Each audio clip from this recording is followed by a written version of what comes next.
Vampino Gambotya. Jeni mugabo mutya. Bitambula bityeyo. Tutetenkanya. Atubuzeeko. Mwendira ku myondo mu maaso gammwe kati. Musical oyimiridde otya? Musically have released the project erimu engoma enganda n'amadisu. Ekiyita ngoma. Nyengera sigala kusaidia dancehall kandi nafuzize dancehall ne culture. Okay. Culture BTF. Okay. Yeah. Olunaku lw'egyo twaliko ku mitimbagano Jonga, you're not happy with Dr. Jose Chameleone. What really happened? What really happened is no longer an issue because naye yankubidde emisana and we talked about it. Ngaba generals to clear between each other, so we don't have any bad mind. We just was a misunderstanding which I would do. I made a quarter for cutting Okay. Abantu bagamba nti ne wajja omubuuzaako abasajja be ne bakuyisawo bi naye naakulaga embeera embi. Yali bebaali bantutte okumubongako kirabika ye yangambye lwaki abaali bamulemedde okugenagi kati ng'agambajjabo bate bali babagamba tebatumira muzaalamu ne banyonyola nti oli agambye tumuleke maaso nga muli balabe kisobola kuba bwe kityo. So I just walked away. Naye twakimaliza ye nanyonyola ekyabaddewo. Omuntu wakyata agamba nti nabakuyisiza mu maaso because mwenna muli banene mu music industry abanga akuzaala yegala abanga banaabana abatabakitani abwe nalowooza si bwe kyali kwanga zinadinaye before mudakikanga ntomenya kati ngenda mufuna drink mukukyusa obayafuukiriza ati zinafuna message ogwokubiri nga takutegeera wenyini waliwo yakyusemu waliwo bamusika nze nange natusera kubyo nga waliwo alina message endala yangambye nti byadde byabintu birala nnyo saati twaddeku sinakitutte nti mukikolamu kyekyo naye yangambye tekyabadde okugasiba kyabadde kwani yayire yakaliringira naswenzenaddemu offers kwanze banonye management nga HIUaze ejjamu mubomu nemugamba atunajolagaya sas passing I got him a drink kwetula mutulamu ngenda okukyuka lwomesiatukusibufunawe atigaye nabadduka kitegera nendowooza mwabadde mwena badoze mubuuzaako banonye mubuuzaako nzenadeyakanyuma zenadoddewo mubuuzaako ne bitagenda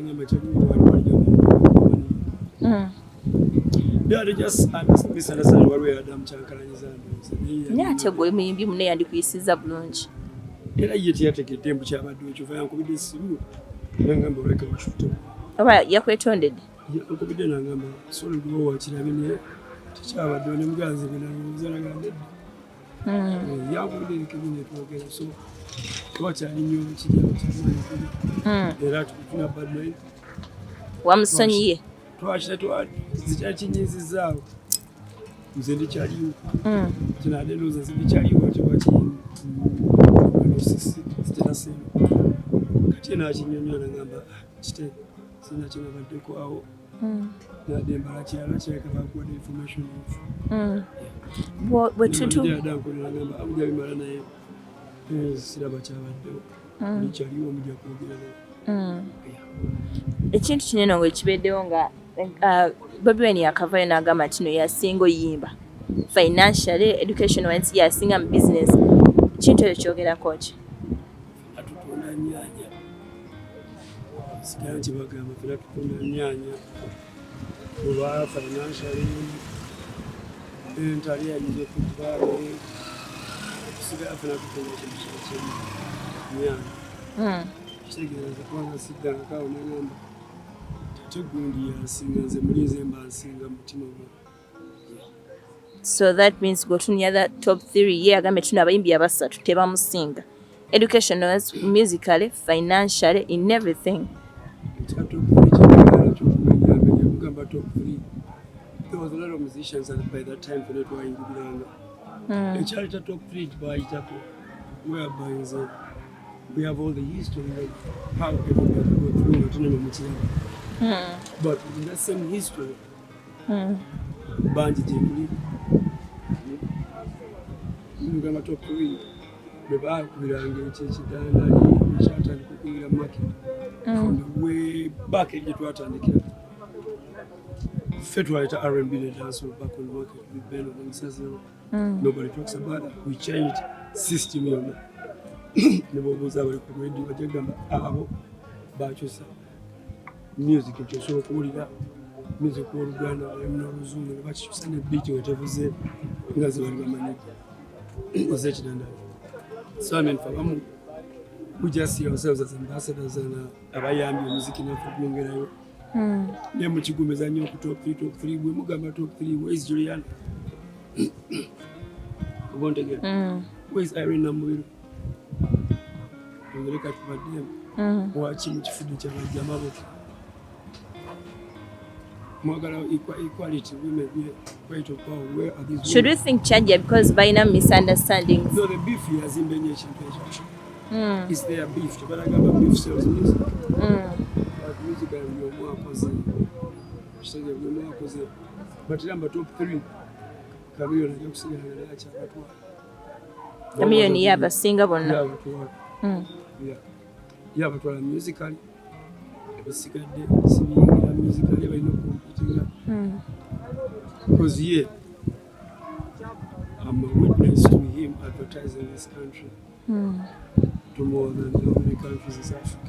One is Okuba no bageze bulaya kuba bivuga bana bali bulaya. But when you walk out and know Kuba a different country, which few artists have done here. Chameleone, Kenzo, Vampino, Venom and Vampos, those. Ben Witness is a band that been a mass who agenze kuyimbira bana Uganda. Agenze kuyimbira Bantu Mansi. So one example, Chameleone has done that. Juliana international shows where we say Uganda see. Uganda. We don't know what to go about for because I know yes, but Nigeria Nagamba okay. Omimbu afajo kwa Nigeria. Okay. Nigeria Gamba Kenya Nagamba Uganda Nagamba area gye balimo babalitaki babaliwa. Uganda nze bakyeyagaliza bokka. Nosigala ng'embira abafaani be bamu. Tomoving forward. Bana abasajja bakikola nti bwe woogera okuva mu seetu bwe abashoza Nigeria bebagiramba. Teziranda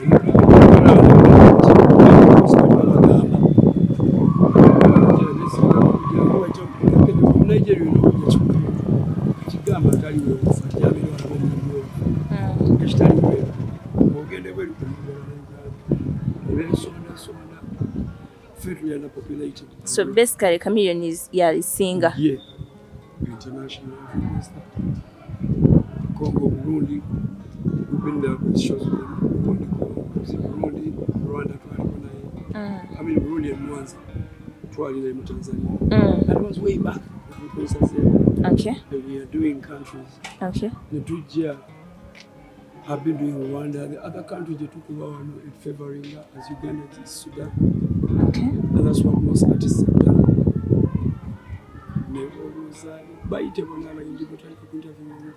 So how do you rate Bobby Wine's music for now? I don't really rate music. I'm an entertainer, the content creator.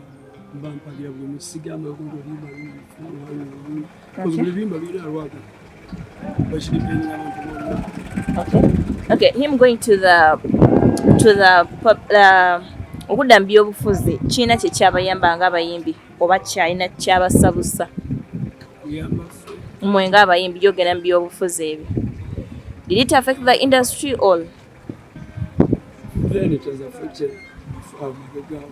You cannot talk about anything musical, but it really interferes with politics. For example, we interview on head down politics every time. We can also be recognized as people that matter. Or when you can flag, it's all about that matter. You see, another example. Worldwide, an entertainer, Sinto Uganda, an entertainer, somebody from scratch, from rugs in a video, nabeera omuntu mwana gwemulabirako aba-inspiring buli byatisha so ekyo nakyo ye nga ye so ye gift nakiteeka ate omusajja music it is a gift from God for him but lucky teyava mu basambi b'omupiira teyava mu ba office teyava mu ba corporate market yava muffe abayimbi kyetulina kitwezigamya continence our boy yave. Yeah, apart from that abayimbi abasinga agamba nti okuva yayingira ebyobufuzi music industry yaddirira and even shows zekennenyezebwa nnyo okusinga wewe back.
Because tekirimu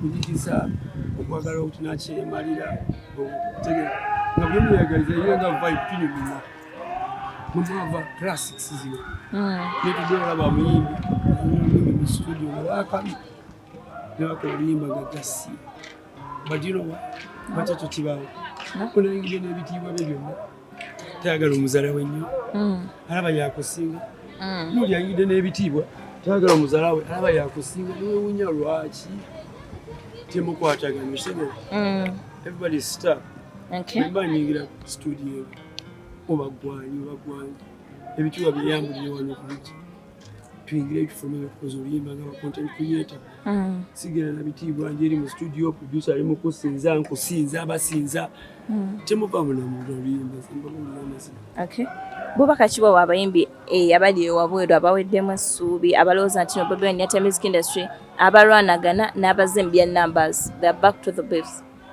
numbers nti nze nsinga buli omu yewe namba Gravity agamba yasinga Bobi Wine huyo naye yasinga kiri very fine buli omu alina okwebereramu yewage kinagambye nze nsinga kigenze mu kategori yange jeni mu danso nze nsinga so just abafana naye agambe yasinga kusanga omulala naye agambe yasinga which is okay bulina okusooka okuba number one era sirina gwe nenya kuyita number one ate buli muyimbi wooli oli number one kuba wali ya position obola boli tu lwana gwegama bagambe kale cheating abagambe nga ndi one kuba no kubere da ku one to so kwandika kukuliza bali nti ba one tafuna ko mu race yemu okay ndiyo mali mu kuduke no mali ko sege kati bantu nga bakenzo bantu bateke bonga tiboge yeta ko ila numbers sege so amen nze ndaba tulina kweyagaliza bweyagaliza buli omu kiryokero bagamba number one naye tweyagaliza omuziki yali tufube tulabe namwe ba media ntuyamba omuziki mugukube okitega mugukube enyimba z'abaana nyingi bageza oganze enyimba z'abantu tebazikwane bagamba bannange platform eziri kati nyingi nnyo balina okubakuba ekyo twalina nga TV nga 3